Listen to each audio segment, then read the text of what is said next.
샬롬 로중 읽어주는 제입니다. 오늘은 10월 26일 목요일 로중입니다. 주 하나님께서 아침마다 나를 깨우쳐 주신다. 내 귀를 깨우치시어 학자처럼 알아듣게 하신다. 이사야 50장 4절. 두아디라 출신 루디아는 자색옷감 장수로서 하나님을 공경하는 사람이었다. 주님께서 그 여자의 마음을 여셨으므로 그는 바울의 말을 귀담아 들었다. 사도행전 16장 14절. 주님의 말을 귀담아 듣는 하루 되세요. 샬롬 하울람. 사도행전에서 복음이 전해진 루트를 보면 참 재밌습니다. 먼저는 예루살렘이에요. 그러니까 예루살렘에서 사도들이 교회 공동체를 이루고 선교의 거점으로 삼았습니다. 근데 예루살렘 교회는 주로 유대인들을 선교의 대상으로 삼았죠. 앞부분에 보면 베드로가 설교를 하니까 막 3,000명이 회개하고 이런 일들이 일어납니다. 다 유대인이었을 거예요. 그러다가 베드로 사도를 중심으로 이방인들에게도 전도가 시작됩니다. 7 집사들의 선교 활동이 아주 인상적인데요. 사마리아 지역에 복음을 전하고 빌립이, 그리고 에디오피아 내시에게 세례를 베풀기도 하죠. 그리고 베드로는 이방인이었던 고넬료에게 하나님의 환상을 보고 복음을 증거합니다. 예루살렘에서 유대인들을 중심으로 하던 선교가 조금씩 이방인을 향해 열려져가는 모습을 사도행전을 통해 볼 수 있어요. 바울이라고 하는 사람이 혜성처럼 나타납니다. 그는 스데반 집사의 설교를 듣고 굉장히 큰 감동을 받았을 텐데요. 이 스데반 집사의 설교의 핵심은 하나님의 섭리는 솔로몬이 지은 성전, 그러니까 유대교 성전 안에 머물러 있을 수 없다는 겁니다. 그래서 막 유대인들이 열받아갖고 그를 돌로 쳐서 죽여버리죠. 바울은 처음에는 그 설교를 듣고 스데반이 죽은 것이 당연하다고 여겼습니다. 그러나 그가 직접 예수를 만난 다음에는 스데반의 정신을 그대로 계승을 합니다. 그래서 바울의 선교는 이방인들을 향해 거침없이 이루어집니다. 먼저는 소아시아 지역을 다니면서 사람들한테 막 선교를 하는 거예요. 이방인들 세례 주고. 이것 때문에 예루살렘 교회에 문제가 제기됐습니다.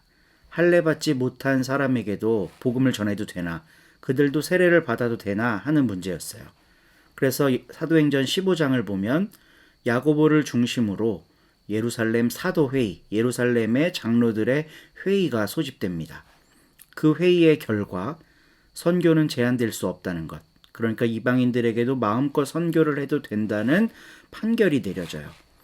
그래서 사도행전 16장부터는 바울이 전 세계를 돌아다니면서 마음껏 전도를 하기 시작합니다. 먼저는 소아시아 지역을 다니면서 선교를 하는데요.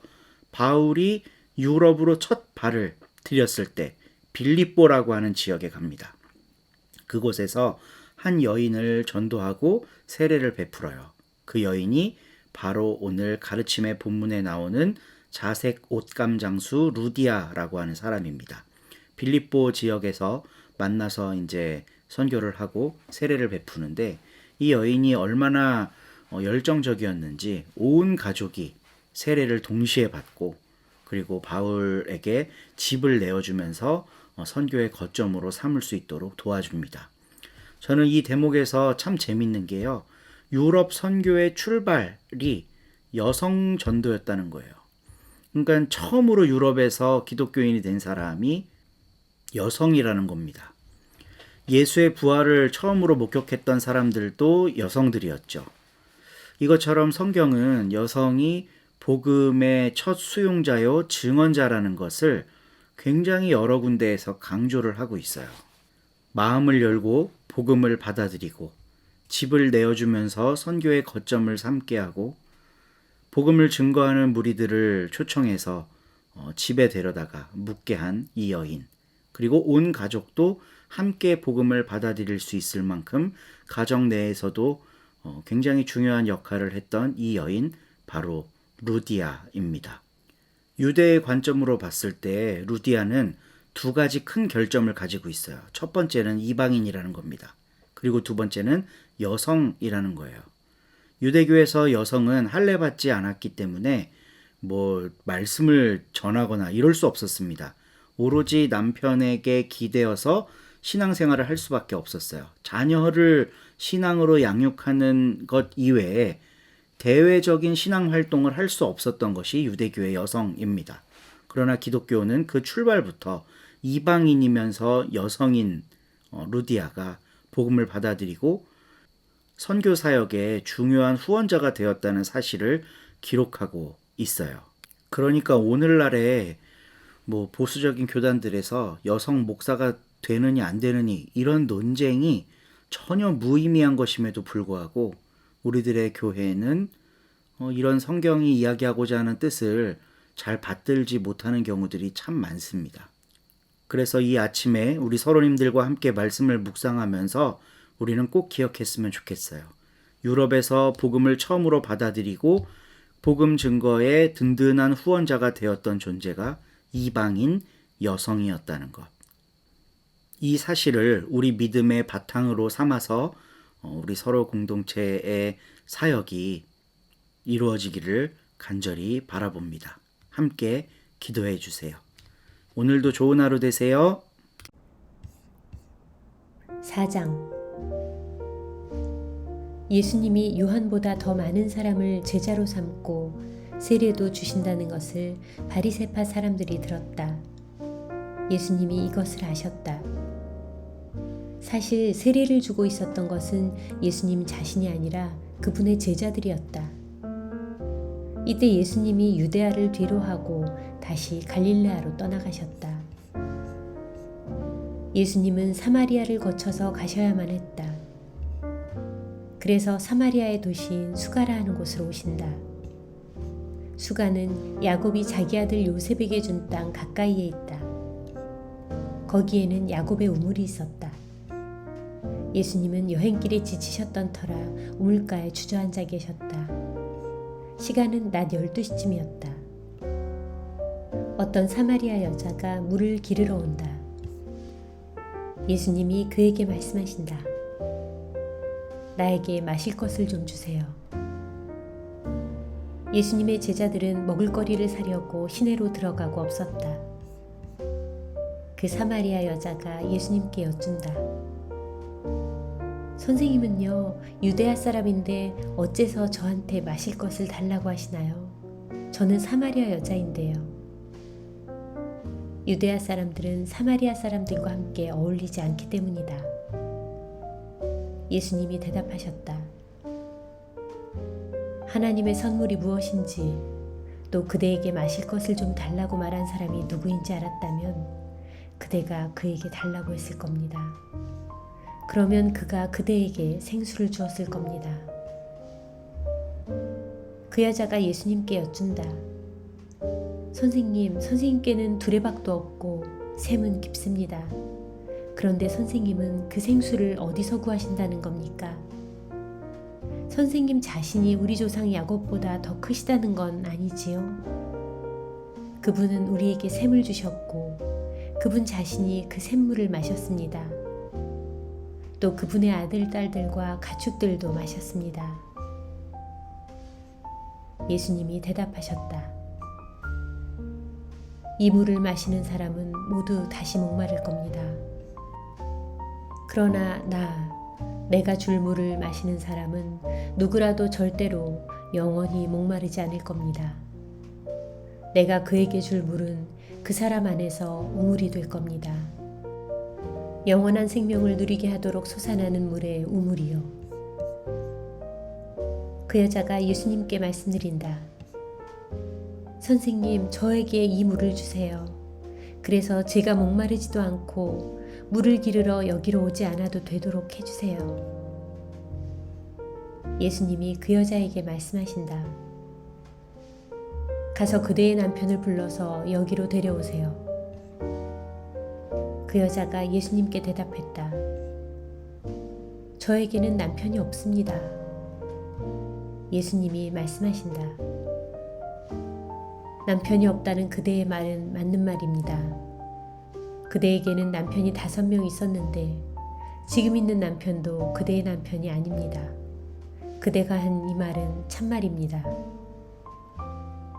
그 여자가 예수님께 말씀드린다. 선생님, 제가 보기에 바로 선생님이 예언자이십니다. 우리 조상들은 이 산에서 예배드렸습니다. 그런데 선생님 쪽 사람들은 주장하기를 예루살렘에 그 예배 장소가 있는데 반드시 그곳에서 예배드려야 한다고 합니다. 예수님이 말씀하신다. 내 말을 믿으세요, 자매님. 때가 오면 여러분이 이 산에서도 예루살렘에서도 아버지께 예배드리지 않게 될 겁니다.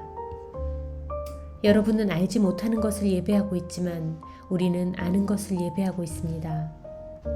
구원은 유대아 사람들에게서 오는 것이기 때문입니다.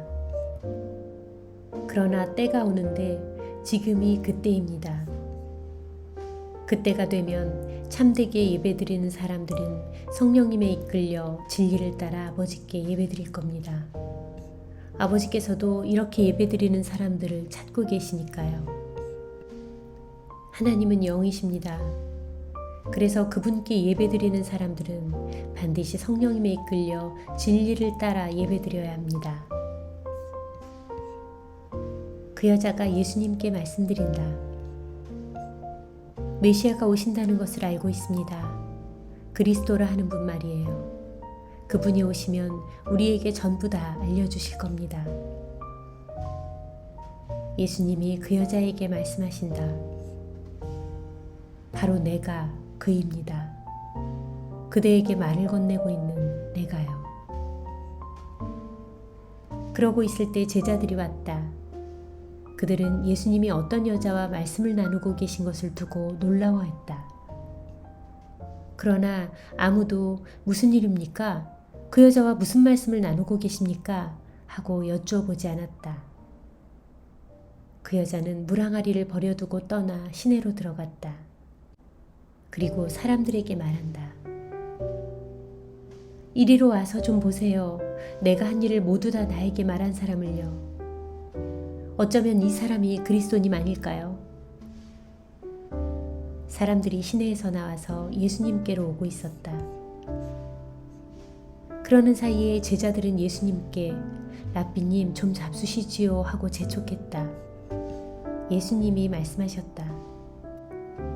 나야말로 먹을 음식을 가지고 있는데 그대들로서는 알지 못하는 겁니다.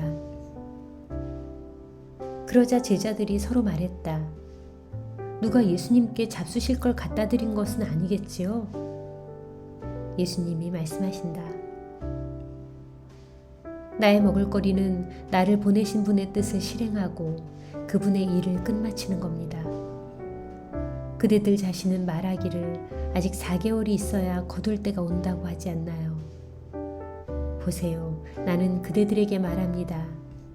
그대들의 눈을 들어서 밭을 잘 보세요. 무르익어 거둘 때가 되었어요. 거두어 드리는 사람은 품값을 받고 있고 영원한 생명에 이르게 하는 열매를 모아드리고 있어요.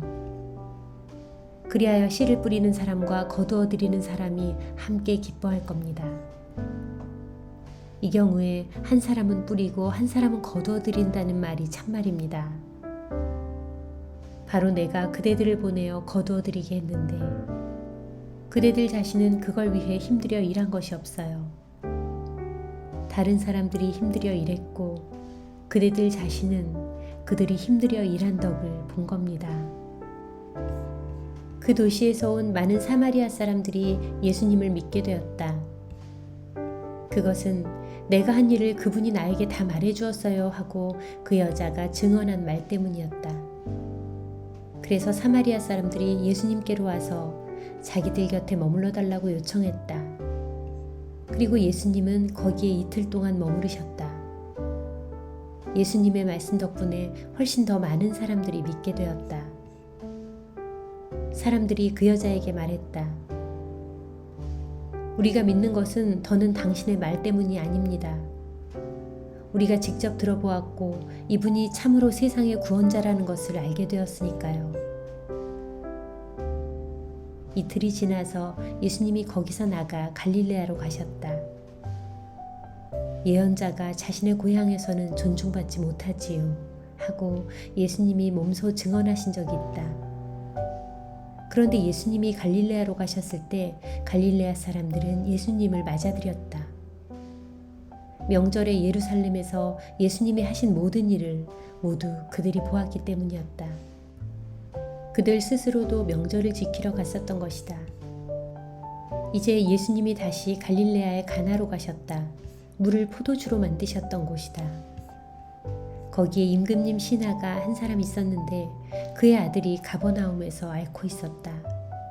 이 사람이 듣기로 예수님이 유대아에서 갈릴레아로 오셨다고 했다. 그래서 그는 예수님께로 갔다. 그러고는 요청하기를 내려오셔서 자기 아들을 낫게 해달라고 했다. 아들이 죽음을 코앞에 두고 있었기 때문이다. 예수님이 그 사람한테 말씀하셨다. 여러분은 징표들과 놀라운 일들을 보지 않으면 절대로 믿지 않을 겁니다. 그 신하가 예수님께 말씀드린다. 주님, 제 아이가 죽기 전에 내려와 주십시오. 예수님이 그에게 말씀하신다. 가세요. 그대 아들은 삽니다. 그 사람은 예수님이 하신 말씀을 믿고 갔다. 그가 아직 내려가고 있을 때 그의 종들이 그를 만나 말했다. 아드님이 살아있습니다. 그래서 그는 아들이 좋아지기 시작한 시각이 언제였는지를 종들한테서 알아보았다. 어제 오후 1시에 열이 내렸다고 종들이 대답했다. 아이의 아버지는 그때가 예수님이 자기에게 그대 아들은 삽니다 하고 말씀하셨던 바로 그 시각이었다는 것을 알아차렸다. 그래서 그 자신과 그의 집 식구 전체가 믿게 되었다. 이 두 번째 징표를 예수님이 다시금 베푸셨다. 유대아에서 갈릴레아로 오신 뒤였다. 아멘.